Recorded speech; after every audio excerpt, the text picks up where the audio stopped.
Hey folks, this is BestInSlot with a hopefully quick little video delving into the new patch notes for Update 3 and the Dominion Biosyn expansion. It's finally out. It's finally out there in the wild, so all of you at home can now play the update and can play the DLC if you purchase it for yourselves on Steam or via Xbox or PlayStation. However, what we also get hold of are the full patch notes for Update 3. Finally, like everything that's come with this update, and there's quite a lot, it's gotta be said, is now available. So we're going to delve into those. I'm going to pick out the highlights and show you what you should be excited about. So this should be a little bit more in-depth than our Update 3 video from yesterday, because there's a lot of information we didn't have access to. So before we dig into those patch notes, just a quick little update. Didn't really think this warranted its own video, but we'll just we'll slide it on in there. Frontier this morning posted their trading update, just saying how their revenue is performing and what they expect to do in the future and all this kind of jazz. And as per usual, it's a bit dry and stuff. It's a financial document, but there's always a little bit of information we can glean from this.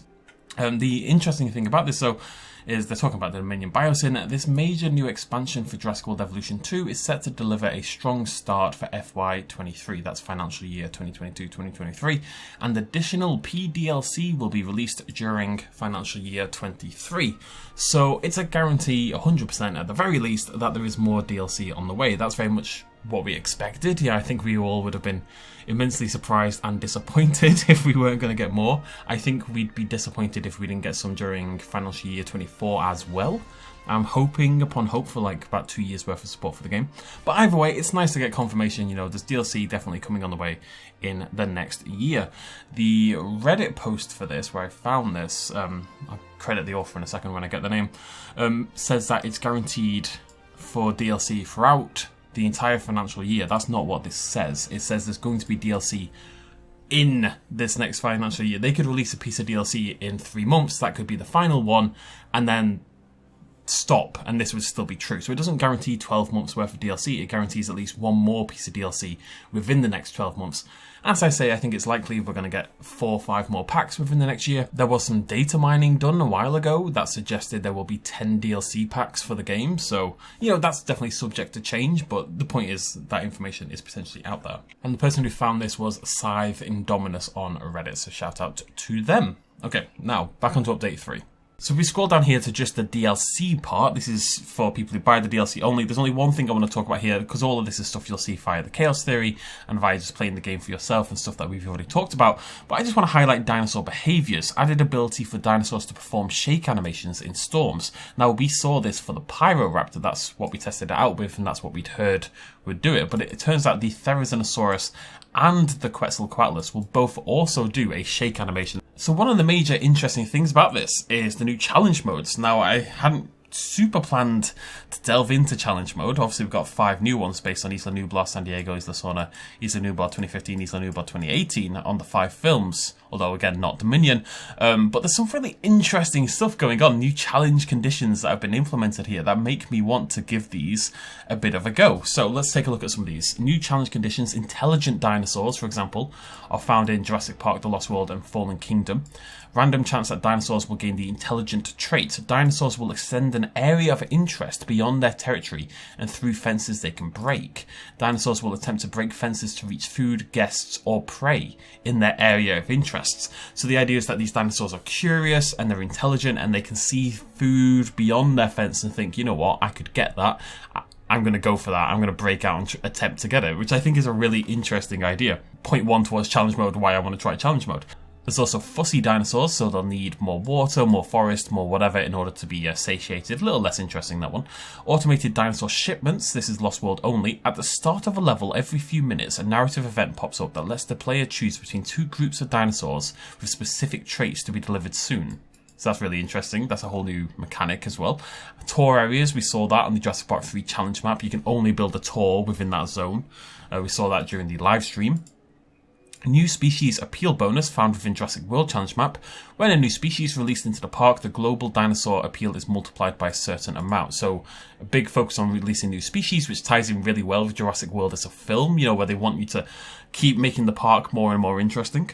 A disloyal scientist trait found within Jurassic Park makes a lot of sense. And basically the unrest meter is going to go up when the scientists perform tasks, which is obviously a nice little shout out to Dennis Nedry. I don't know. I don't know if these will make a huge difference, but it's a nice little bit of variation in the challenge modes that I didn't expect, and this has made me think, you know what, maybe we're going to play those challenge maps. I'm trying to avoid spoilers here, but there is one thing I want to point out as well, that Lewis Dodgson and Ramsey Cole are both voiced by their actors, but Alan Grant and Sattler and Deering, who are all in the Chaos Theory, that I've already recorded the first hour of that, you'll see that later today, but maybe they're in the second part of the campaign, I haven't played that quite yet, are voiced by Bryce Dallas Howard, of course, but also voiced by Sam Neill and Laura Dern, which is really cool that they got those actors in for that.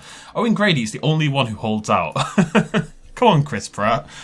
So, back to Update 3, of course we have the new dinosaur wrangling mechanic. I've kind of already showed you that in yesterday's video. Of course, we've got the new DFW guided tour, we've got some new achievements. We have removed the operation building limit, and they can be placed above their limit for decorative effect, and they are clearly marked to differentiate them.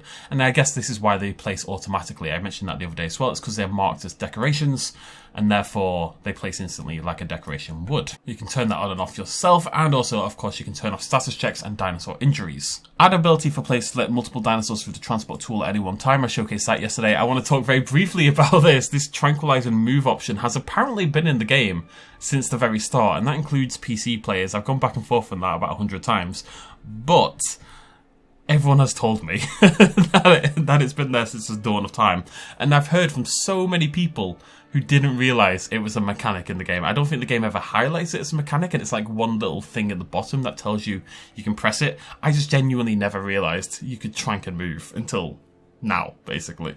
Replace the newsletter with a community page on the front page, which has links to social media channels, which makes sense because, let's be honest, that newsletter was never used, essentially. There's a reset lighting button added to the species viewer. And then we got some really interesting stuff for dinosaur behaviors. And again, this is all stuff we didn't know about until now when we see these full patch notes. So no longer any injuries from alpha leadership challenges. That's actually a really big deal. That's going to make challenge mode in particular quite a bit easier. We all remember what Jurassic Park challenge mode was like with your battling raptors, and that we had to do all this science to figure out how to stop it happening. Dominance fights are now decided by dominance rather than combat stats, which is fantastic as well. Rebalanced all the dominance values for traits, so certain traits make a dinosaur more likely to become the alpha than others. We don't know what those are, but I guess just some traits are going to increase that dominance stat a little bit more than others. So it should be a little easier to kind of force a dinosaur to become an alpha by pushing certain traits, essentially, once we find out what they are. It'd be nice if this kind of thing was mentioned, but we'll figure it out. Removed poor cohabitation comfort levels, causes common cold, and then there's all this really nice balance between cohabitation. So hadrosaurids and ornithomimids now like living together, which makes a lot of sense to me. They've made living together, negative living together, less of a big deal, reduced the effect it has, basically. And then they've added some really interesting likes. So basically, Chasmosaurus and, for example, ceratopsids don't like living with other ceratopsids, right? But Chasmosaurus and Pachyrhinosaurus now enjoy living together specifically. So Chasmosaurus doesn't like living with Triceratops or all the other ceratopsids, but it specifically does like living with Pachyrhinosaurus. I'm not sure if this is a callback to something in particular, but Chasmosaurus and Styracosaurus, Pachyrhinosaurus and Styracosaurus, maybe it's just literally to I mean, you know, these are from the same areas. We're talking late Cretaceous North American here, but maybe this is literally just to allow us to have more mixed habitats, because they're more interesting, right? Without necessarily enabling all of them. So Pachyrhinosaurus and Styracosaurus, Apatosaurus and Brachiosaurus, Camarasaurus and Brachiosaurus, Parasaurolophus and Myosaura, Chunkingosaurus and Gigantspinosaurus, Gigantspinosaurus and Huayangosaurus, which is really interesting. The sauropods have had their combat stats upgraded, which is also very interesting. So that is, of course, the pack hunting resistance, basically, or your chance of killing something when it's attempting to pack hunt you. I'd be very curious to see how they fare in combat now. I've retained for a while, I think a lot of us have, that pack hunting has been a little bit overpowered still. It did get rebalanced massively. It was made a lot better in Update 2, I believe, but it still had some room to grow. So the sauropods should now be harder to kill, and more dinosaurs are needed to start jump attacks on sauropods. So I wonder, maybe you need now a minimum of, say, 3 or 4 velociraptors in order to start a pack hunt on a large sauropod, which makes a lot of sense. Photo value contract to take some nicer expensive photos. I did notice this one the other day, added a difference in price to genome editing. So when you go to increase the strength or defense or whatever of your dinosaur, there's like this little red text that pops up above the price that shows you how much more expensive you're making your dinosaur. Allows non-default sets to be chosen when randomizing dinosaur cosmetics. So I mentioned this yesterday as well. I wasn't totally sure if this was a new thing, but I did a random pack of Pyroraptors, and they were all the Frontier skin except one. There was a Pyroraptor 2022 in there. Now, I believe in the past, and I think this is what this is referencing, movie skins would not be part of your random dinosaur packs, but now they will be, which is a nice change. Yeah, I don't see any reason why they wouldn't be, really. We've got a new logo for Camp Cretaceous and Dominion, just when you're snapping photos in-game. This is an interesting one. Added notifications to alert players if local files have been modified. So this is literally a message. If you've modded your game, this is going to tell you. Maybe there's other circumstances this would be a thing, but really, let's be honest, it's because if you've modded your game. Now, I suspect the reason this is in is because the game often has problems with new updates when people have modded their game.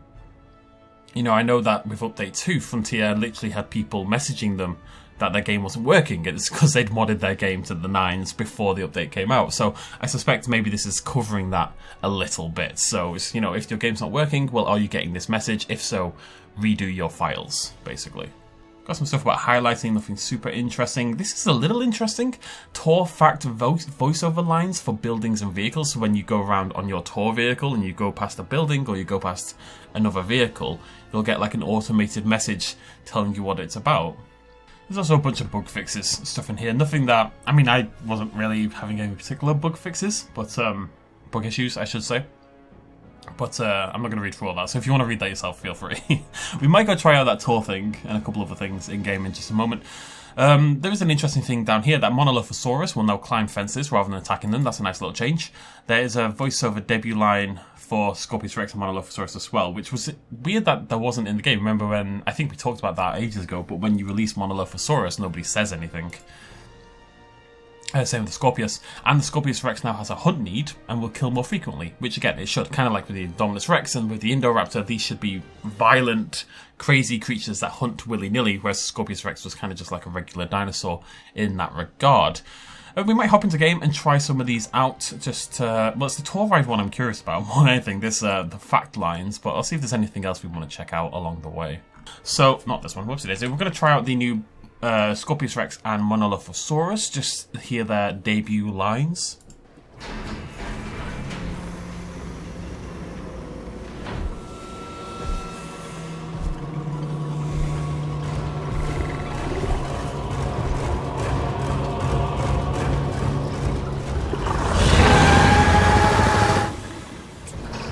Not much gives me the chills, but this is something else. Now listen to me very carefully. It is imperative that you keep the Scorpius Rex under control. If this thing escapes, well, I'm not even gonna go there. Can't blame you, Lambert. Cannot blame you.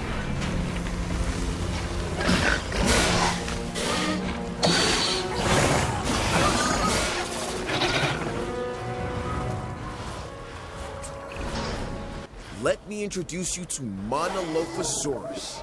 This is a no-frills predator straight from the Jurassic. Honestly, I could wax their wool for days, because it's hard not to be impressed by such a colorful crest, but don't be fooled. This is one tenacious hunter. What a fantastic word that is. Actually, I've had to re-record this, so I had to Google what the word means, and it means like threatening or menacing or something like that. It was a new word for me, I'd never heard of it before, so shout out to Frontier, word of the day. Although I've already forgotten what it was. So that is the Monolithosaurus and the Scorpius Rex. The last thing we need to do, and again I already tested this, but then my recording got corrupted. I don't know what's going on with my stuff at the moment, it's all gone mad. But we need to test out this park tour and hear hopefully a building line or a vehicle line or something.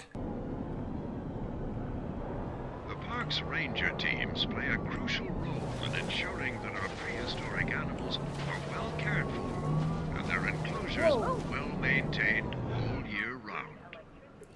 Is that new? I hope that's new. I think that might be talking about this ranger team. I don't know, there are ambient sort of voice messages that he sends out talking about the park in general, so it's very hard to tell. I have tried this for quite a long time. I don't know if by buildings it's meant to mean viewing towers or ranger outposts, stuff you'd more likely to find in an exhibit. Yeah, I don't know, it doesn't seem like a super common, often happening thing, really, but maybe I'm missing something. Who knows? Either way, we'll end it there. Thank you very much for joining me for this little look into Update 3. Some of the more detailed things that we didn't really know about until today. Some exciting changes, lots of quality of life, lots of little changes that kind of all come together to make the game a little bit better. We'll be back a little bit later on today with our first attempt at the brand new Jurassic World Dominion Chaos Theory map. That should only be a couple of episodes, I think. And then tomorrow we'll get started on the campaign as well. So, you know, lots of Jurassic World Evolution 2 in the coming couple of days. Until then, thank you very much for joining me. I'll see you lovely folks very soon. Cheers, much love as always. Bye-bye. Houston, if you're ready, we'll maneuver.